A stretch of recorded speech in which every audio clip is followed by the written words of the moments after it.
Hi, I'm Abby, also known as Babbling Abby, and welcome to this week's episode of Show and Tell, a fun series where I share a great read aloud, or three, and many wonderful activities to go along with each. If you'll stay tuned to the end of the episode, I promise to share a link where you can find most of what you see here in one big free printable.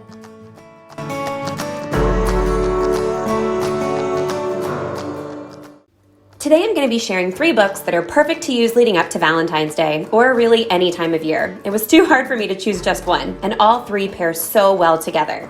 They're great for talking about love and will provide excellent jumping off points for discussing the social emotional needs of your children or students.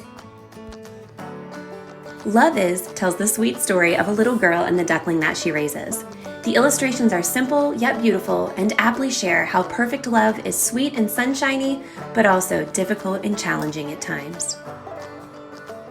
Outside of the excellent opportunities for discussing what true love looks like, Love Is would be a great book for teaching or discussing text connections. Many of your students will be able to relate to raising a new pet or what life is like at home with a new baby. Definitely not clean and easy. If you read the other stories featured in today's episode, making text-to-text connections will be no problem.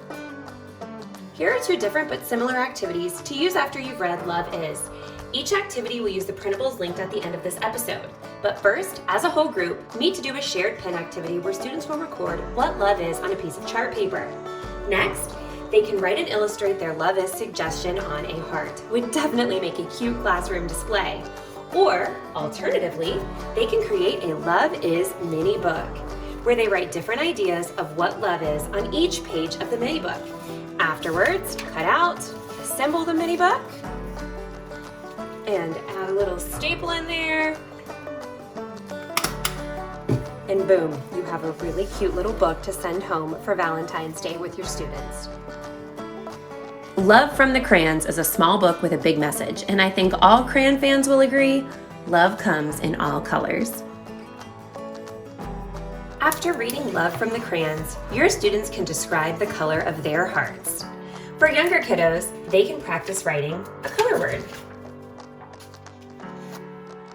Older kiddos can be a little more elaborate and tell the why behind the color that they chose. When your students are finished, allow them to share their completed hearts and tell why they describe their hearts in a certain shade. Bonus, this is a great opportunity to incorporate some speaking and listening skills into their day. Using a series of metaphors, My Heart tells how our hearts change day to day. The monochromatic illustrations with pops of yellow provide the perfect backdrop for this precious story. You and your students will enjoy the reminder that our hearts experience all kinds of emotions and are shaped by different situations. They will also love searching for the hearts hidden within each illustration. Because My Heart is told in metaphors, it naturally lends itself to teaching about them. You can identify them after you've read the book through and follow up with an activity where students are to write and illustrate one from the story or one they've made up on their own. Lastly, I've included a generic homework assignment that simply requires students to bring in something that they love to share with their classmates. You simply need to add the date and print. This would be fun to do at the conclusion of Valentine's Day when everyone needs a little time to settle down from the sugar high. One quick note on organization. I love to organize all of the printables inside a file folder. I just simply print out a little label here and then I put a picture of the book so I can remember what it looks like when I go to pull it from the shelf.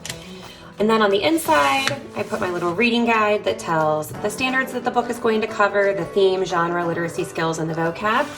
And then over on this side, this is where I put the vocabulary words from the book, as well as the text-dependent questions. And this is such an easy way to keep things organized so that you can use it year to year. Pop it into a file folder, a little bit old school, but works really well. Thanks so much for joining me on today's episode of Show and Tell. I hope you found some great read-alouds to add to your bookshelf, and I hope that you will also subscribe to the Babbling Abby YouTube channel by clicking that thumbs up button. And don't forget to download all of your free printables in the link below.